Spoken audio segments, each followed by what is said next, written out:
I want to tell you a little about how I started working on conceptual metaphor. This is a true story. In 1978, I was teaching an undergraduate seminar with 5 students. At the time, I was interested in what it was called an art form in America called performance art, and I was giving an undergraduate seminar in performance art and linguistics. And in there, we went through various topics, reading papers on those topics. And on the day that we were to read a paper on metaphor, it was a very cold, rainy day. We all sat around a little table. There were 5 students. And one woman in the class came in a little bit late, and it was raining, so she was all wet, and she was crying. Okay? And we tried not to notice that she was crying, which was difficult because she was sitting at the table right here, okay? Right there. And, so we went on with the class, and I said, well, okay, on page so-and-so, Professor so-and-so claims the following. What do you think of this? We go look around the room. We all look at her, and she says, I can't do this today. I've got a metaphor problem with my boyfriend.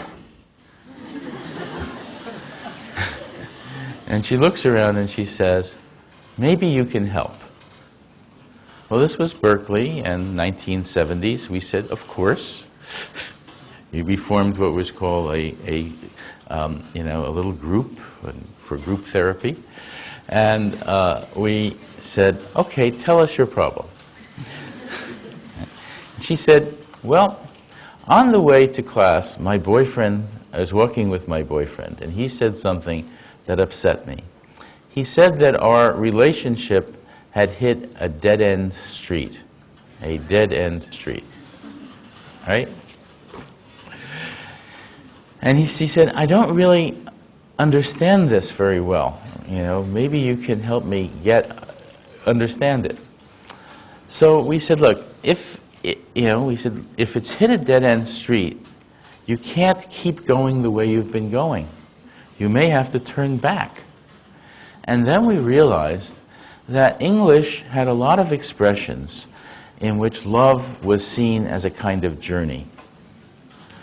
So, for example, you could say of a love relationship, it's been a long, bumpy road. You could say things like, we're going in different directions. We're at a crossroads in the relationship. You could say the marriage is on the rocks. It's off the track. We're spinning our wheels.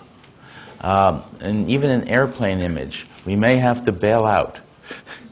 Take a parachute. Now, and by the way, being a linguistics professor, I dutifully wrote down all of these expressions. We made a list. And I said, gee, this is an interesting list, Is there a generalization about this list? That's the question a linguist would ask. What is the generalization here? And we looked at this list and we said, well, in every case, love is seen as a journey. The lovers are the travelers. Okay? Well, what is the love relationship? The love relationship is the vehicle. Sometimes it's a car, sometimes a boat when you're on the rocks, a train when you're off the track, a plane when you're bailing out, but some kind of vehicle. Okay? So love relationship is a vehicle. Write down love relationship, vehicle. What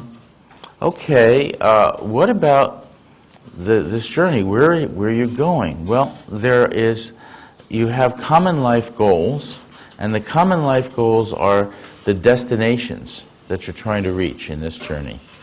Common destinations. So, common life goals, destinations. Okay. And what about why do you keep hitting dead-end streets and spinning your wheels? Well, these are difficulties in a journey. So, it turns out that difficulties in the love relationship are difficulties in the journey. That is, they're impediments to travel. They're things that keep you from getting to where you want to go.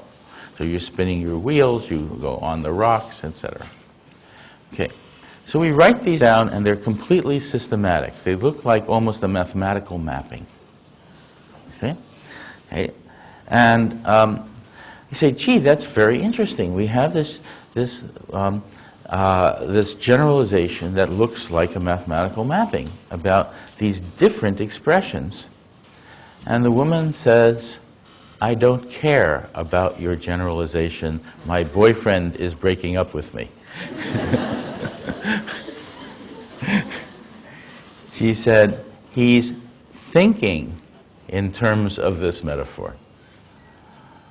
So I said, gee, that's interesting. How can you think in terms of a metaphor? I mean, the classical theory of metaphor doesn't talk about thinking in terms of a metaphor. How does this work? So we looked at a case. We said, okay, let's suppose you take something like, we're spinning our wheels in this relationship. What do we know about spinning the wheels? Well, there's an image. The image is that there's a car, and the wheels are turning. Is the car moving? The car is not moving. It's stuck. It's stuck in America. The term spinning your wheels applies to a case where the car is not moving. It's stuck in ice or sand or snow or something like that. The wheels are digging in, and the more you turn them, the more they dig in. Okay? So in this case, what you have is the vehicle is not moving. You put a lot of energy into getting it moving. You're trying to rock the car, move it, or get the wheels going, and so on. And you feel frustrated. Okay? Now, what about in a love relationship? When you say we're spinning our wheels in this relationship, it means the relationship is not going anywhere. No progress toward common life goals. Secondly, it means you're putting a lot of energy. You want it to go somewhere. You're putting energy into it, and you feel frustrated. That is, the reasoning that you do about travel is being mapped onto the reasoning you do about love via this mathematical mapping that covers our travel, vehicle is the relationship, and so on. So the idea here is that to understand the use of dead-end street, which means that you can't keep going the way you've been going. You have to do something else, either give up the relationship or turn and go some other direction. Okay? You have to do something else.